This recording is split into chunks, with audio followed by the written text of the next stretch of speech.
Lebanon, Iraq, Argentina, Bulgaria, Saudi Arabia, Syria, Yemen, and most recently, Israel. What do all of these countries have in common?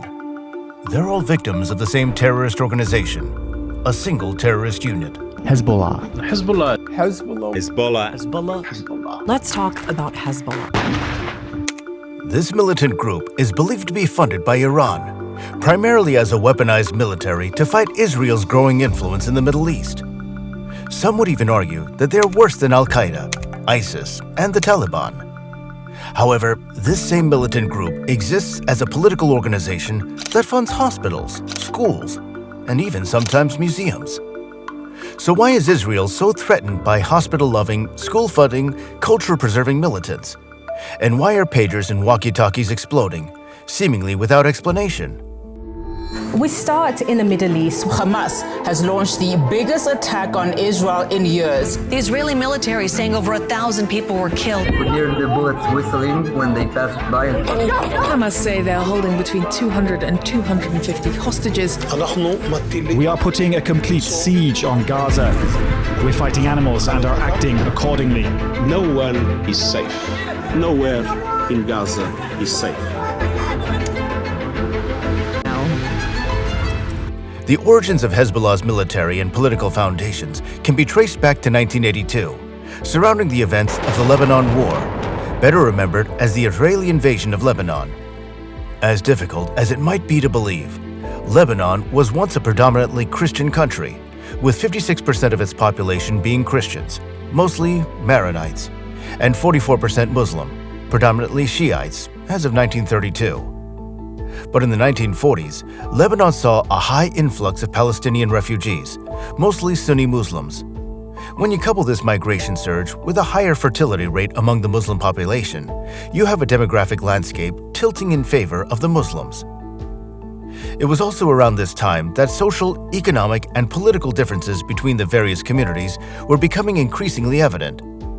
The real spark to the powder was the emergence of Yasser Arafat's PLO. Yasser Arafat's PLO, or Palestine Liberation Organization, is a political and militant organization founded in 1964, with the goal of creating an independent state of Palestine. So spark had met powder, and the fires had started with PLO's movement. But now, the fire was about to meet fuel, the greatest catalyst.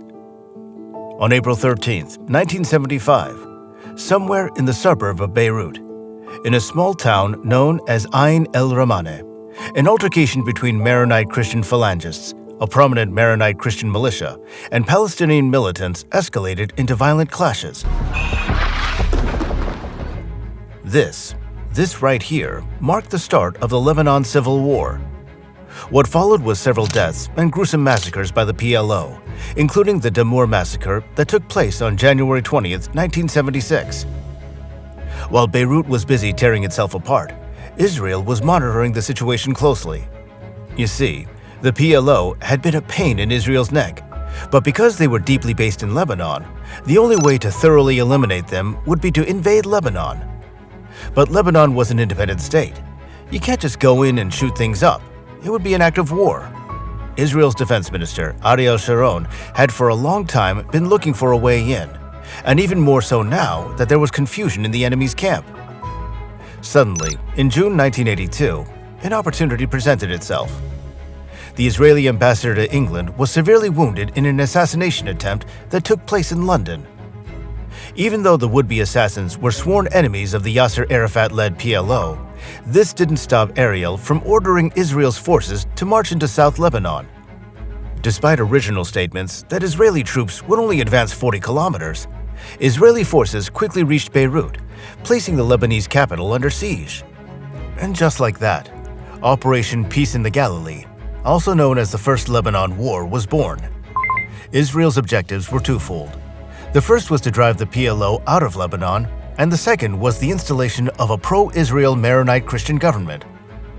This was how Bashir Gemayel, a Maronite Christian, was elected as Lebanon's new president in August 1982.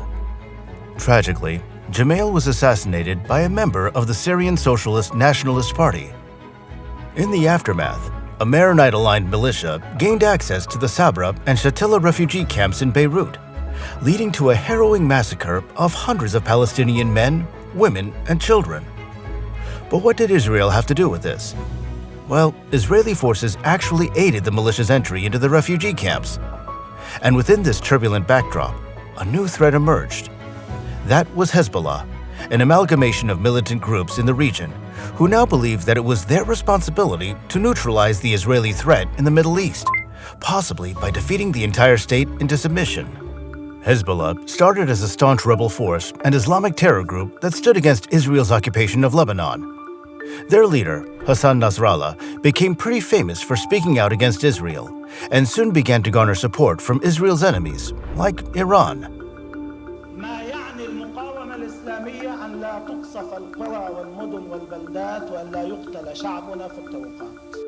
In any case, Hezbollah went to work quickly, and just 2 days after the announcement of the 1982 war, the militant group secured its first victory. 50 armed operatives managed to ambush and subdue an IDF convoy that was headed towards Khald in the south of Beirut. The fighters managed to capture an Israeli armored vehicle on that day and paraded it in the Revolutionary Guard's forward operating base in Baalbek, eastern Lebanon.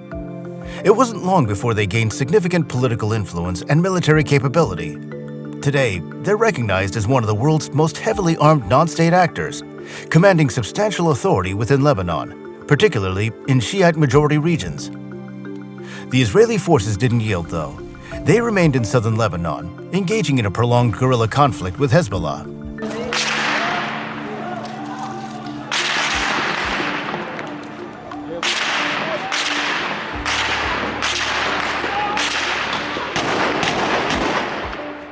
The Sabra and Shatila massacre, along with the broader repercussions of the war, ignited protests within Israel and strengthened the peace movement. Ultimately, it contributed to Israel's Prime Minister, Menachem Begin's retirement from politics and withdrawal from public life. In 1985, Israel retreated to a 12-kilometer security zone in southern Lebanon, a presence that endured until the year 2000. The toll of this conflict was staggering, with an estimated 15,000 to 20,000 lives lost, primarily civilians. Supporters of the Lebanese militant group would argue that Hezbollah was born out of necessity. When Israel declared war on Lebanon, intending to target the PLO, Muslim clerics in the region reached out to Iran for support.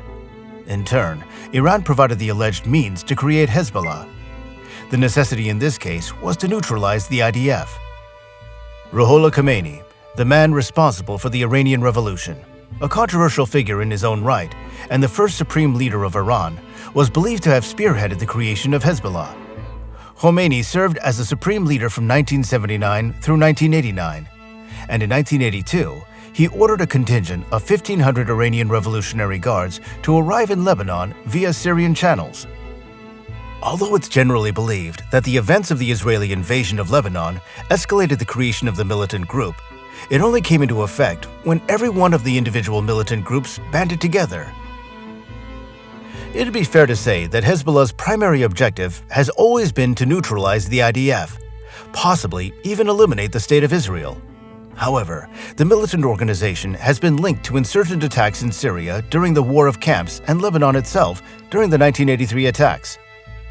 At the end of the Lebanese Civil War in 1990, despite the Taif Agreement asking for the disbandment of all Lebanese and non-Lebanese militias, Syria, which controlled Lebanon at that time, allowed Hezbollah to maintain their arsenal and control Shia areas along the border with Israel. In the 1990s, Hezbollah shifted from being a revolutionary group to a political one, a change often called the Lebanonization of Hezbollah. Unlike its strict revolutionary stance in the 1980s, Hezbollah started to work within the Lebanese political system. In 1992, Hezbollah participated in elections for the first time, supported by Iran's supreme leader, Ali Khamenei. However, this decision led to internal disagreement, with former leader Subi al-Tufayli opposing it. Hezbollah won all 12 seats it contested and soon began dialogue with Lebanese Christians. While Hezbollah promotes cultural, political, and religious freedoms in Lebanon, it does not extend these to the groups associated with Israel. Two things separate Hezbollah from other militant groups: its involvement in politics, although to be fair, many radical groups have found their way into parliament over the past several years, Hezbollah was just the pioneer. Likewise, Hezbollah was also the first militant group that employed the use of suicide bomb vests, assassination techniques, and capturing foreign soldiers, as well as murders and hijackings. Hezbollah also employed more conventional military tactics and weaponry, notably Katyusha rockets and other missiles. But this wasn't enough to prevent another war, a second Lebanon War.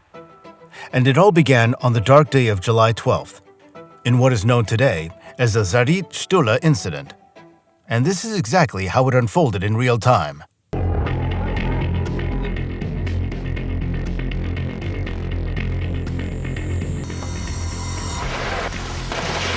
قامت المقاومة الإسلامية صباح اليوم وعند الساعة 9:05 بأسر جنديين إسرائيليين عند الحدود مع فلسطين المحتلة.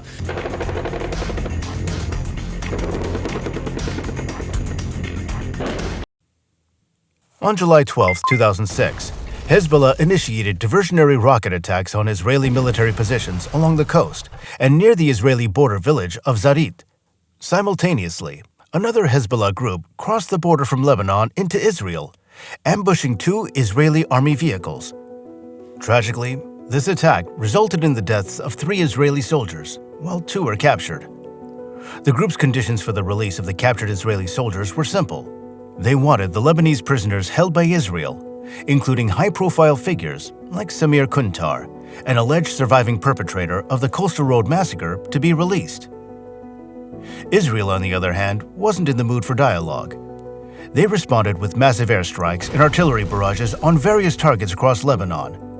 An air and naval blockade was imposed, and Israeli forces initiated a ground invasion of southern Lebanon.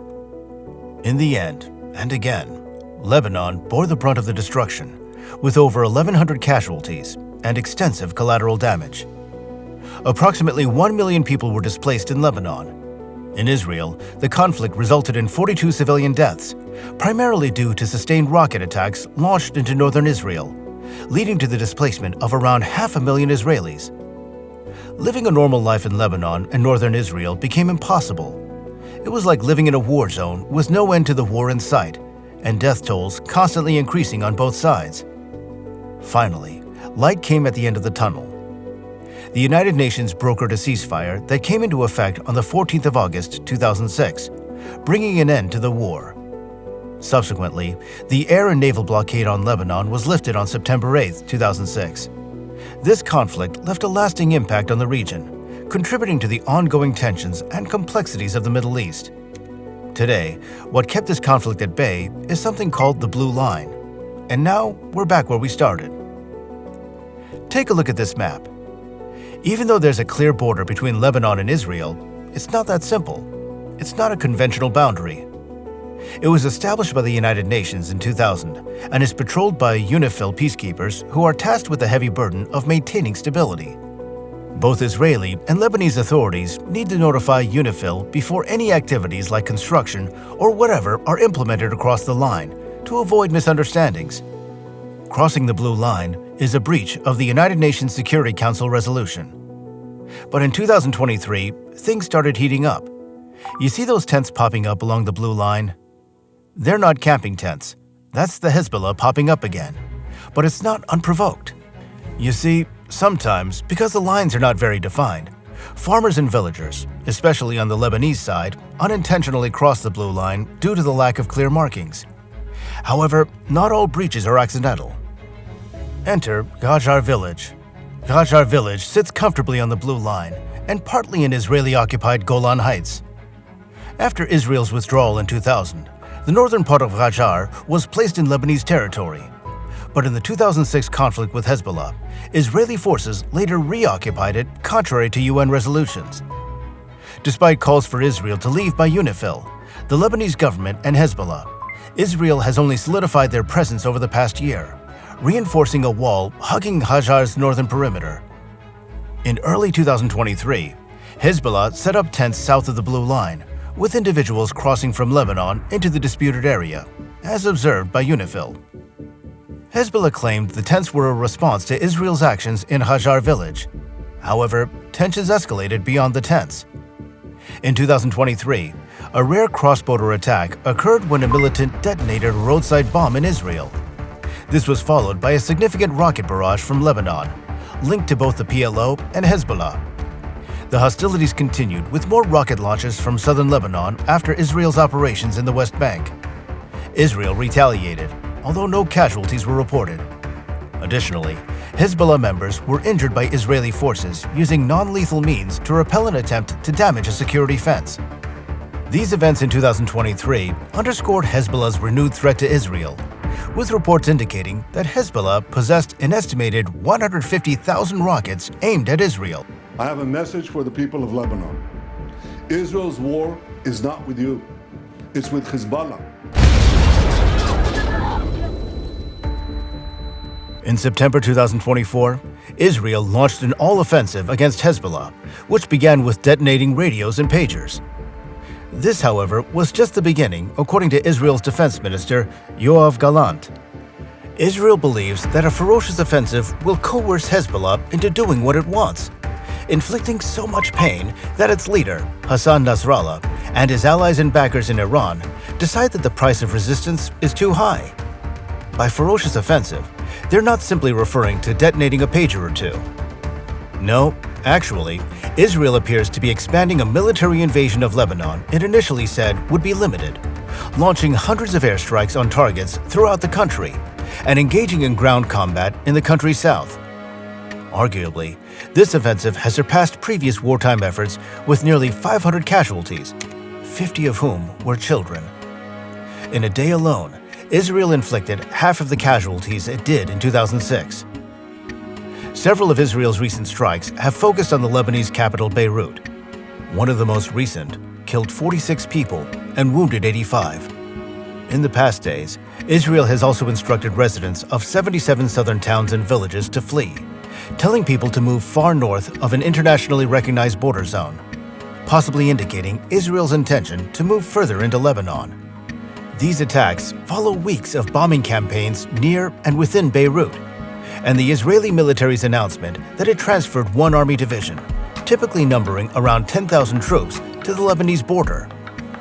To be fair, some of Hezbollah's attacks on Israel have also hit civilian areas and generated a reasonable number of casualties. Officially, and that's outside of Lebanon, Hezbollah has been condemned as a terrorist organization. However, the situation within Lebanon is wholly different. While it's unfair to suggest that the whole of the population supports the activities of the militant group, it's also delusional to suggest that none of them do. Again, you have to remember that Hezbollah isn't just a terrorist organization. On paper, Hezbollah is also a political party, one that manages to win every time they contest in general elections. Over 3 decades, Hezbollah has become a political and social powerhouse in Lebanon, said The Guardian, running medical clinics, schools, a regional television network, and even a hilltop museum that has been popular with European tourists. Hezbollah has the support of the Iranian Supreme Leader, the first of whom set up the organization in the first place, and 93% of Shia Muslims in Lebanon. That's still one demographic, albeit a sizable portion. Sunnis make up 31.9%. 12 Shia make up 31.2%, next to smaller percentages of other Shia branches, such as Alawites and Ismailis. As such, 89% of Shia Muslims claim that they have a very positive opinion of Hezbollah. On the other hand, only 34% of Sunnis and 29% of Christians say the same. In any case, 30% of the population does support the activities of the militant organization, even if they designate their support solely to its political wing. That's still a considerable portion, and one that's allowed them to maintain a position of power with relative ease. Maybe the only time their authority in Lebanon was questioned was when mass protests were carried out in October 2019. You have to remember here that 85% of the population is reportedly under the poverty line.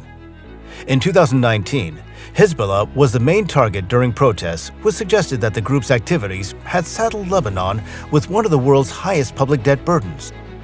The situation hasn't improved since 2019, however, and it's believed to have worsened.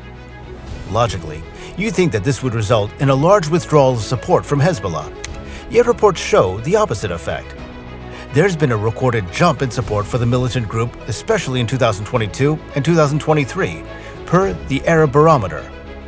Despite Lebanon's recent economic and political woes, support for Hezbollah, specifically its role in regional politics, has risen not just in the Shia population, but across other major sects in the country. But this is likely due to sympathy for Hezbollah's stance toward Israel rather than deep support for the group itself. Still, if Israel invades Lebanon to attack Hezbollah, support for the organization would likely rise further. Beyond its military role, Hezbollah has developed extensive social services. It operates hospitals, schools, and welfare programs, especially in areas where the government has been unable to provide adequate infrastructure. These initiatives have greatly benefited the underprivileged and helped fill gaps in public services, earning loyalty from many communities.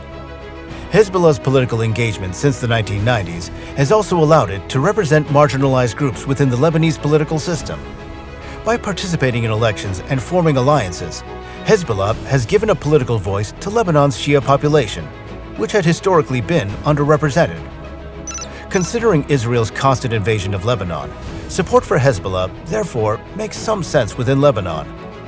But make no mistake, an organization whose sole aim is the elimination of a whole race of people is, and will always be, deemed a terrorist organization.